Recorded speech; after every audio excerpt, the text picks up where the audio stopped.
Eu gostaria de te perguntar, é por causa da sua decisão, talvez ela seja contra o império das, da área de agricultura, fazendários, isso é realmente, fazendeiros, desculpem, isso é fundamental. É por isso que nós temos que realmente buscar meios de confrontar essas pessoas. Eu acho que o problema subjacente nessa questão, ao mesmo tempo, nós exibimos um filme também na Suíça, que eu chamo assim, onde está a barriga da besta, porque a Suíça é um dos maiores centros de produção farmacêuticas no mundo, e também, quando nós mostramos o filme, foi totalmente vendido, as pessoas participaram. Eles vieram comigo nessa viagem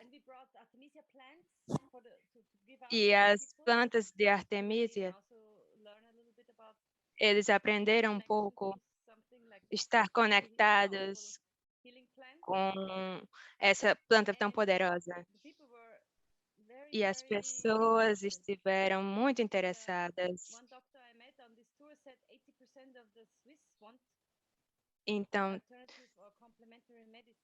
temos uma porcentagem que também utiliza dessas medicina tradicional, porque era especificamente o que nós estávamos dizendo, porque as pessoas têm outras soluções para esses problemas e que elas podem ajudar a si mesmas. E eu acho que nesse momento em que as grandes empresas têm esse domínio, dizer isso é bastante conflituoso, porque é um mercado que que eles não querem perder. Outra questão? Outra pergunta? Eu não tenho uma pergunta. Eu queria agregar. Eu queria agregar algumas coisas na história. Agora,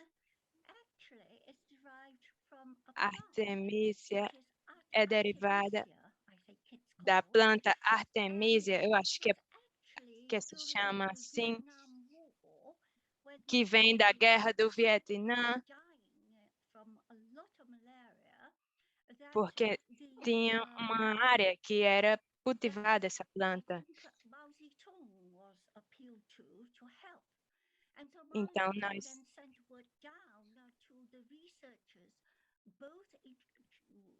havia, era um conhecimento chinês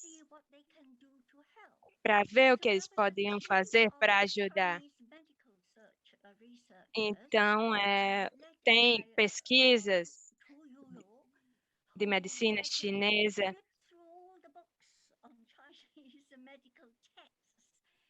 porque tem realmente esse conhecimento chinês sobre as plantas, porque realmente tem esse conhecimento químico. E tínhamos os alquimistas, e nesse texto é uma referência referente sobre a Artemisia. Eu não lembro realmente o que ele dizia,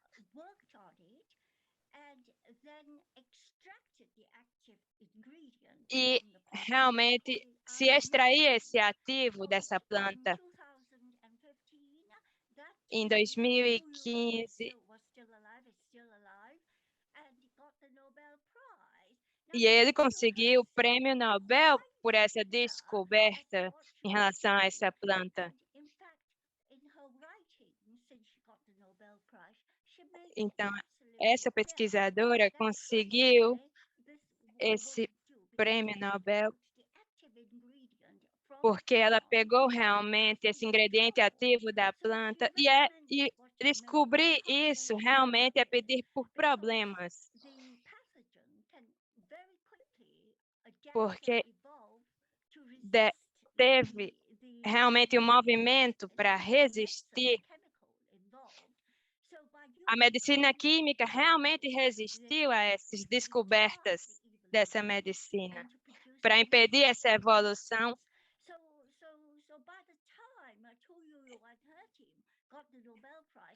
Então, ironicamente, a pessoa ganhou o Nobel Prize, mas foi banida em alguns espaços ocupados pela medicina química.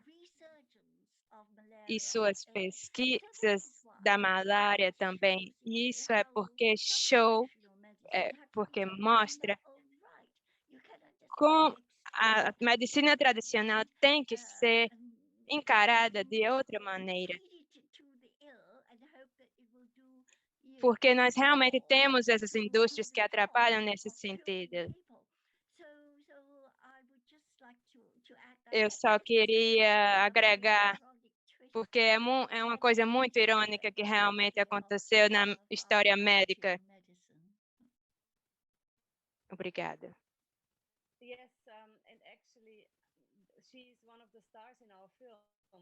Ela é uma das estrelas do nosso filme. E ela está no filme?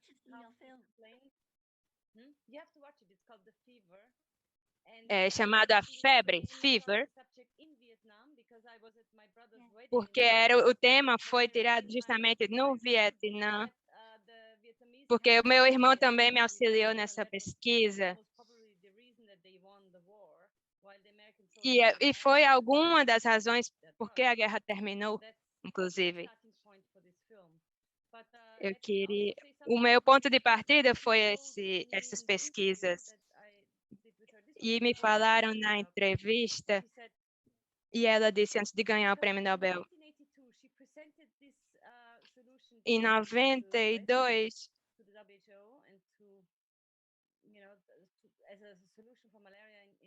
a solução para a malária, eles recusaram, porque eles tinham alguns remédios que eles já queriam vender na África. E demorou quase 7 anos para eles aceitarem outros recursos.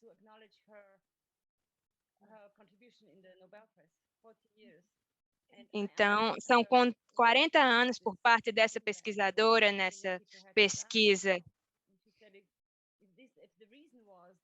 Se a razão, eu não sei muito precisamente, é sobre os lucros. E por isso, em nome dos lucros, muitas pessoas morreram esperando por um tratamento. Ela também avisou. Então, se deu apenas 3 dias, que dizia no relatório dela, você tinha tomar Weng Chao, eu não sei como se diz isso em chinês, em mandarim, Jing Hao, e se você não tomar isso em 7 dias, o parasita da malária desenvolve, tem uma vida muito limitada. E eles já sabiam disso. E foi ignorado esse tipo de conhecimento.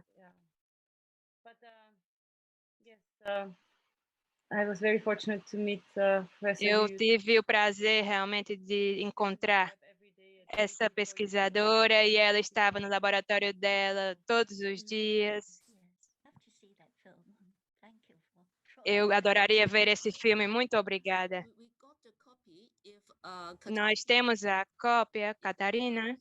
A gente tem essa cópia. A gente pegou com Catarina e agora convida se alguma outra pessoa tem alguma pergunta. Professor Budiman. I want to ask for some clarification, really. Eu queria perguntar eu queria que a senhora esclarecesse algo. That they were people Essas pessoas, relatively low education background. Essas pessoas eram pessoas com menos educação formal, essas pessoas que responderam à sua pesquisa.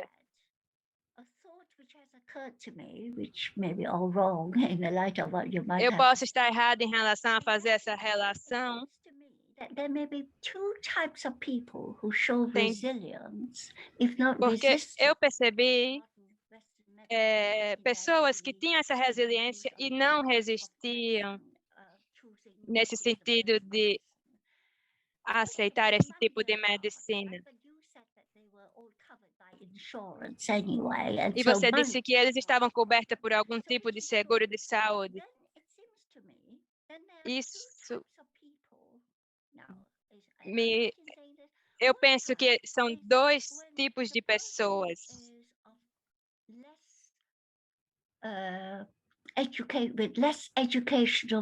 Tem pessoas que têm menos educação formal e que aceitam esse conhecimento tradicional muito mais.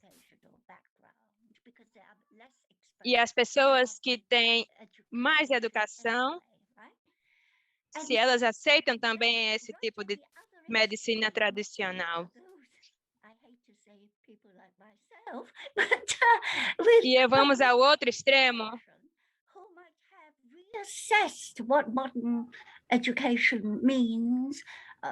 que conseguiram muito posteriormente ter acesso a esses meios de educação, que é como eu mesma me coloco, porque nós temos realmente algumas limitações,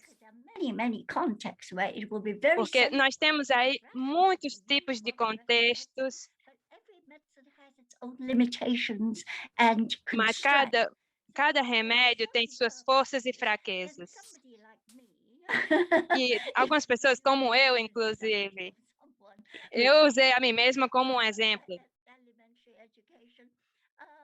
que tem um pouco de educação alimentária. É um lugar que está entre, porque tem pessoas que são realmente entusiastas desses conhecimentos e que têm acesso, mas eles optam por não ter esse acesso. Você entendeu o que eu quis dizer ou eu fui muito confusa? Faz muito sentido.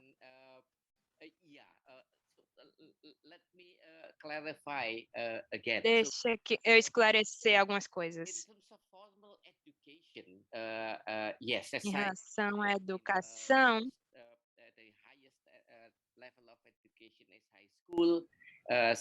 eu expliquei que eles tinham algum grau de educação como escola secundária. No entanto, se vocês falarem com essas pessoas,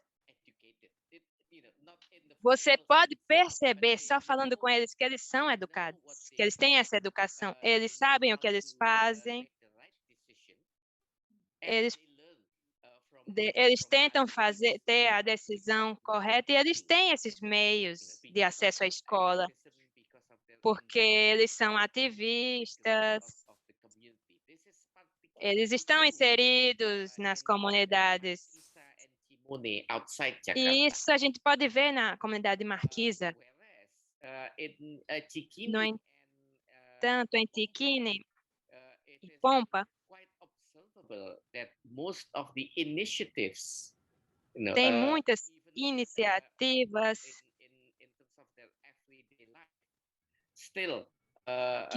muitas situações que eles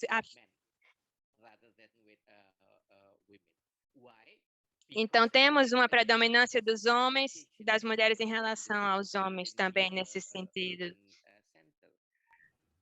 principalmente nesses ambientes urbanos. Então, o desafio é mais forte nesses espaços, porque também estamos em contextos de crimes, e é por isso que os homens também são muito dominantes nessas áreas.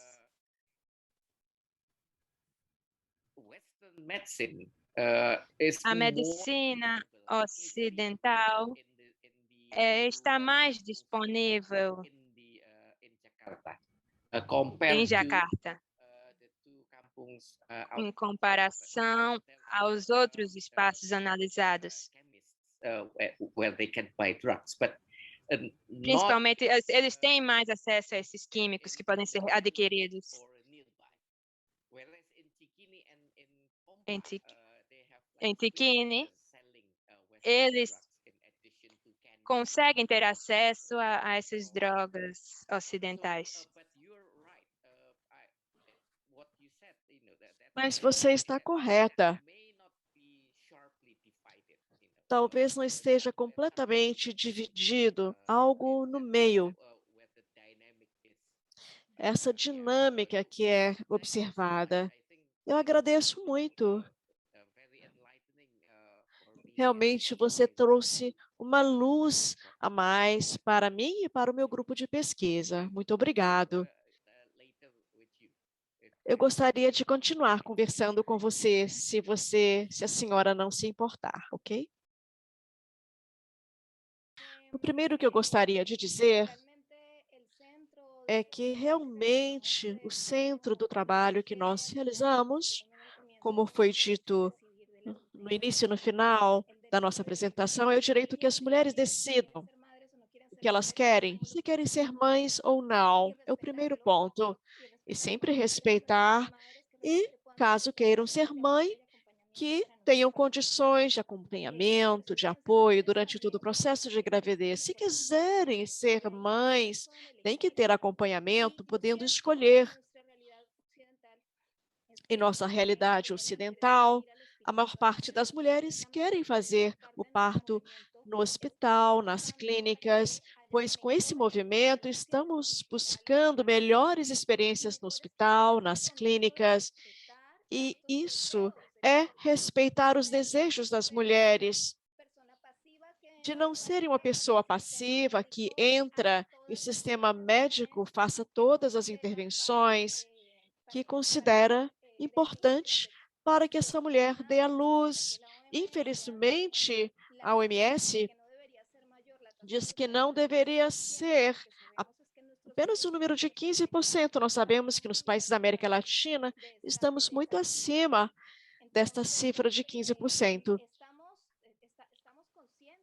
Estamos conscientes que muitas mulheres precisam fazer uma cesárea, mas não a maioria, e que nós deveríamos fazer o possível para acompanhar a gravidez e realmente acompanhar para que a maioria possa fazer o parto onde quiserem.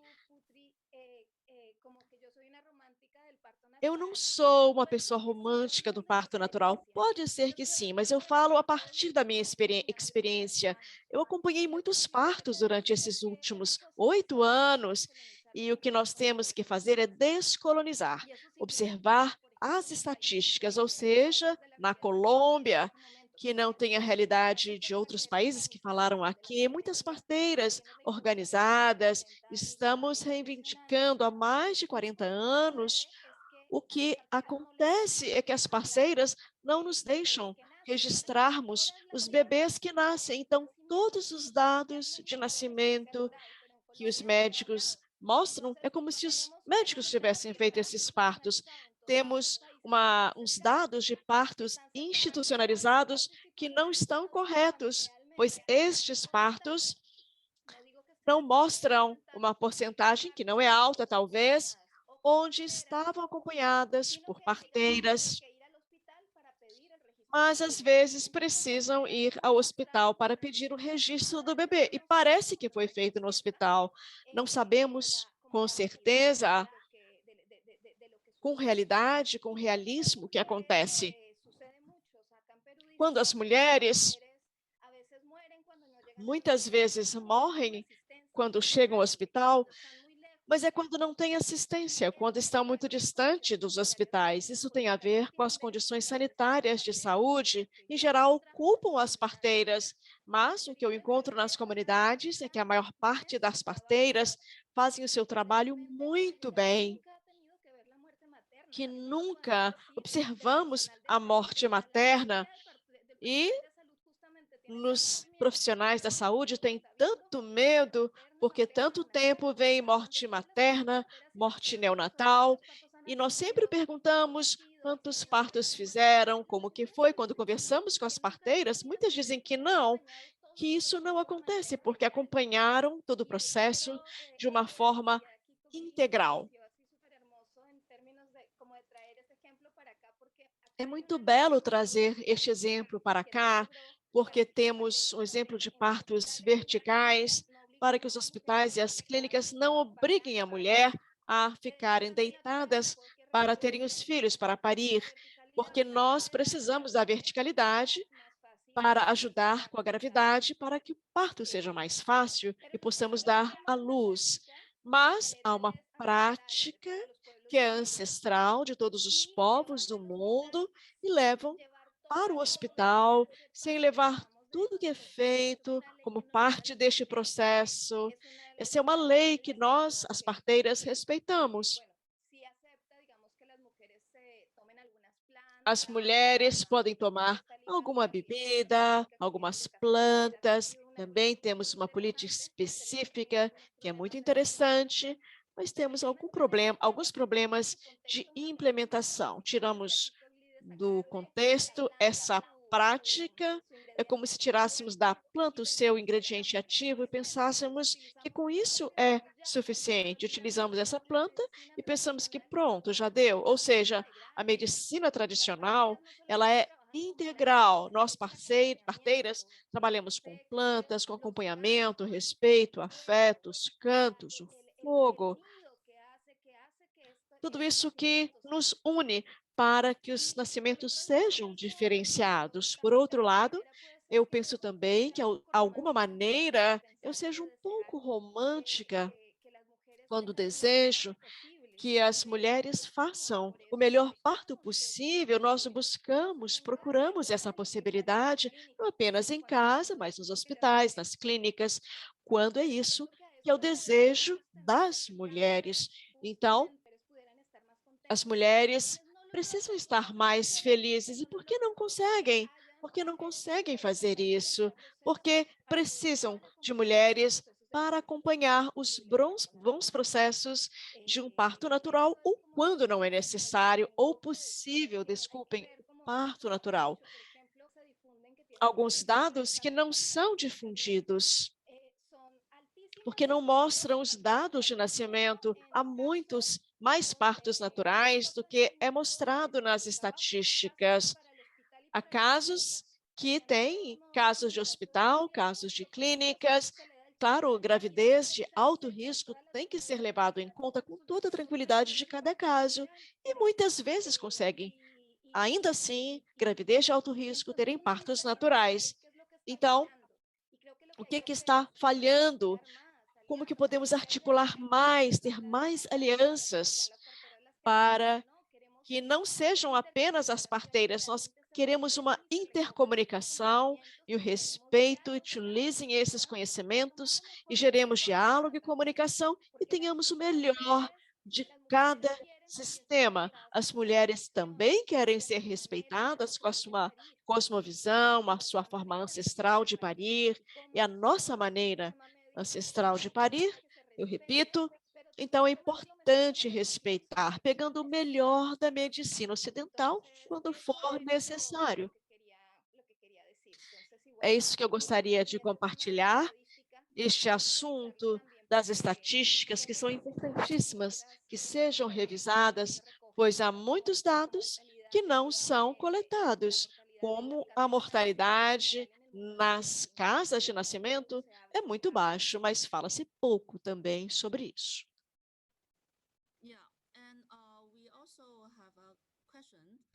Temos uma pergunta para Luna.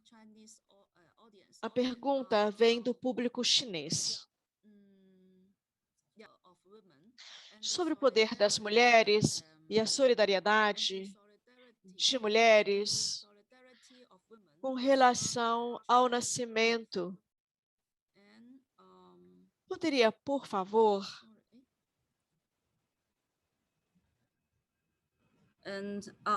sorry, I repeat again. Vou repetir novamente. Gostaria de saber sobre o poder das mulheres e a solidariedade das mulheres com relação ao nascimento. Poderia, por favor, descrever, além do nascimento das crianças, se há outras áreas que podem permitir que as mulheres estejam em contato com a natureza e as comunidades? Além disso, gostaria que você nos falasse um pouco sobre o feminismo.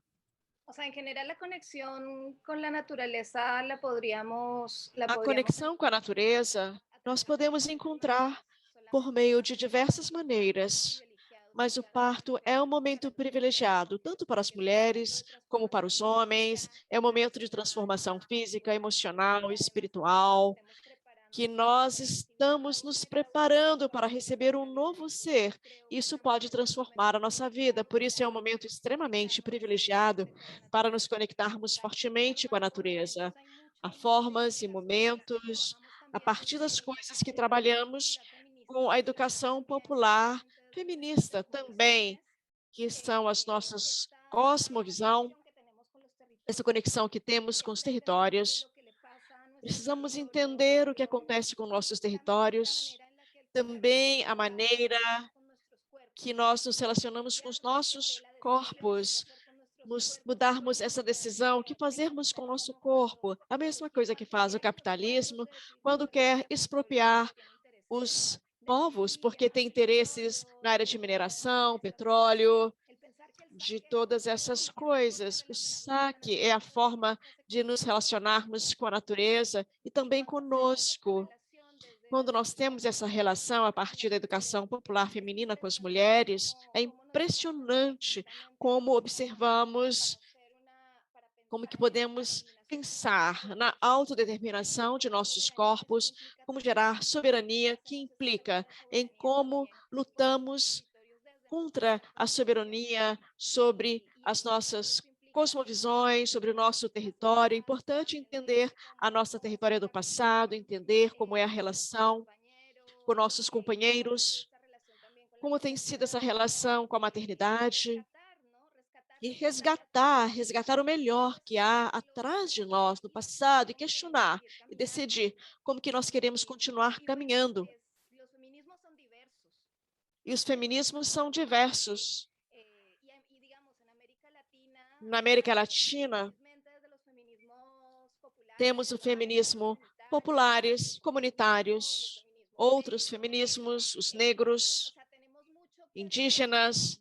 Temos muito que escolher das várias cosmovisões. Cada vez mais temos possibilidade de pensarmos e considerar que são todos feminismos ou formas diferentes de nos vermos a partir de cada território e ver o lugar que as mulheres têm historicamente nestes lugares e as questões da opressão e como que nós consideramos que deveríamos construir melhores relações entre homens e mulheres no mundo, sem nos esquecermos que o que queremos querer fazer, manter essa cosmovisão a partir da nossa vida, como construirmos condições de liberação, de fortalecimento, e essa forma de nos irmanarmos mais. Eu sinto que é um momento muito positivo nos vários feminismos, essa consciência de sermos diversos, essa consciência de saber que há uma interseção, que é um dos caminhos pelos quais podemos caminhar para que possamos compreender as várias opressões de classe, de gênero, de raça, de idade, e que a partir daí temos que trabalhar para nos relacionarmos com as outras, com os outros, ou seja, co-construirmos a partir dessa diversidade. Isso sim, com certeza é muito importante. Eu tenho uma pergunta para a Lúcia. No contexto brasileiro, como essa medicina e essa tradição medicinal na pandemia, por causa da porque a situação, como eles podem ter essas formas de resistência na pandemia? No Brasil, as medicinas tradicionais são muito desprezadas pela medicina oficial, né? Ocidental, alopática. Elas são medicinas consideradas crendices, né? E, no entanto, acho que a maior parte dos brasileiros utiliza, né, as medicinas tradicionais de diversas maneiras. E na pandemia, Eu acredito, porque não fiz um levantamento e acho que ninguém fez esse levantamento ainda, né? De saber o quanto que as pessoas recorreram, né, às práticas tradicionais, né? Agora, o uso de chás, de ervas, é constante na vida dos brasileiros. Então, isso não modificou durante a pandemia, né? Mesmo porque acho até que pode ter até acontecido, né, de existir algum exagero assim. Não, eu tomei os chás, as plantas e fiquei imunizado, né? Não há nenhuma comprovação de que alguma erva, né, alguma planta, alguma raiz, alguma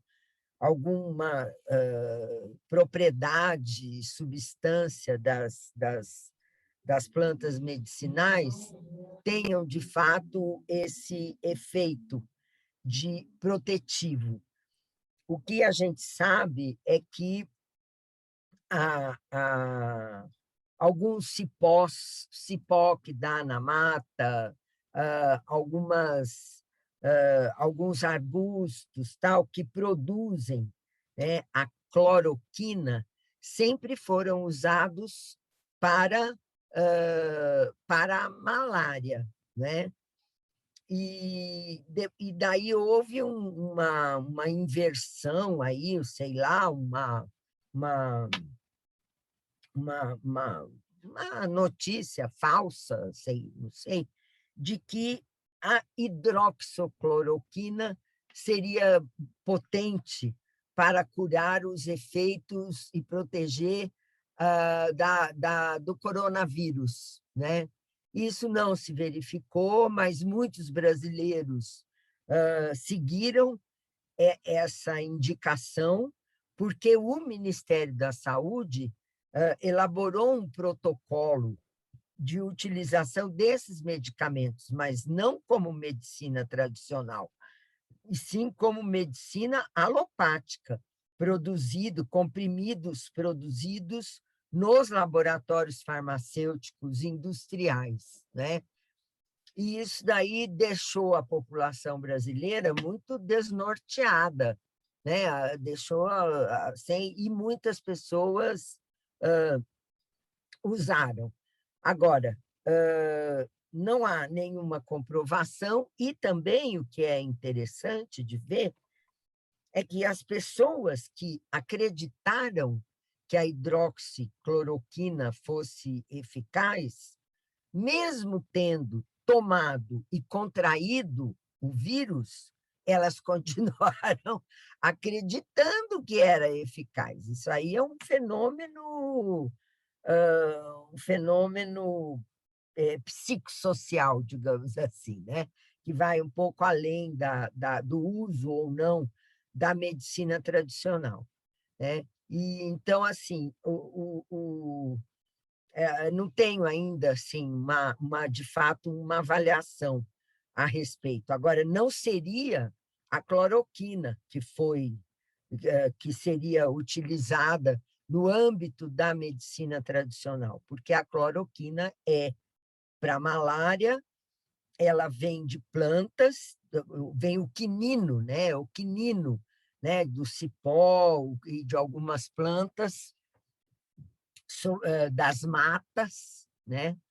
Que são eficazes, né? Para as febres e, portanto, para a malária. Mas eu não tenho assim nenhuma avaliação concreta.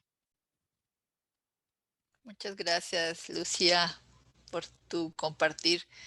Obrigada, Lucia, por compartilhar. Eu acredito que esse diálogo foi muito importante para recuperar esses saberes ancestrais, as pesquisas, as mulheres e todos os que dedicamos a estudar e usar a medicina tradicional para que a gente possa estabelecer realizar esse diálogo de saberes e reconhecer esses saberes ancestrais que nos ajudam. Eu lembro que o meu bisavô era curandeiro, ele era do norte de Zacatecas, e minha avó aprendeu algumas coisas a partir dele, e eu também aprendi algumas coisas. Eu sei poucas coisas, eu sei que temos algumas plantas que ajudam, né, nesse processo de recuperação, e às vezes a gente perde esses saberes, e é muito importante que a gente possa escrever livros, seguir fazendo esses círculos de diálogo com mais companheiros e companheiras territoriais. No Amazonas também temos uma planta que é usada para vacinar algumas pessoas, no sentido de ter alguma alimentação, dieta. E isso tem a ver com problematizar o sistema que a gente vive atualmente, que fez com que a gente tivesse que viver nesse sistema colonial, capitalista, racista, que ignora e exclui esses saberes que são fundamentais para todos e todas.